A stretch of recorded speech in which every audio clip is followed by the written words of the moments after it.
Hello friends, welcome to my channel Priya logs. అందరికీ good afternoon. చాలా రోజుల తర్వాత మళ్ళీ నేనైతే ఈరోజు వీడియోలోకి వచ్చేసాను అనమాట. నేను ఈరోజు చాలా సింపుల్గా నాస్టాలో వంకాయ ఫ్రై అయితే చేసుకుంటున్నాను.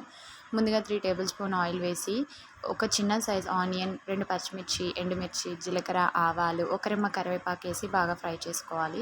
తర్వాత చిటికెడు పసుపు వేసేసుకొని దీంట్లో కట్ చేసుకున్న వంకాయలు వేసి మూత పెట్టి బాగా మగ్గించుకోవాలి. నేను వీడియోలో చూపించినాను కదా, 1 స్పూన్ వరకు పల్లీలు, 1 స్పూన్ నువ్వులు, 1 స్పూన్ పుట్నాల పప్పు, 2 వెల్లుల్లి వేసి దాన్ని గ్రైండ్ చేసుకోవాలి. వంకాయలు ఇలా మగ్గిపోయిన తర్వాత చిటికెడు కారము, చిటికెడు ఉప్పు వేసి బాగా ఫ్రై చేసుకొని మనం మిక్సీ చేసుకున్న పప్పుల పౌడర్ కూడా వేసుకొని బాగా ఫ్రై చేసుకోవాలి. మూత పెట్టేసి పప్పులన్నీ మంచి అరోమా వస్తుందన్నమాట. చూడండి, కొత్తిమీరతో సర్వ్ చేసుకోవచ్చు. నాకు అవైలబుల్ లేదు, నేను వేయలేదు. పప్పుచారు రసంలోకి చాలా బాగుంటుంది.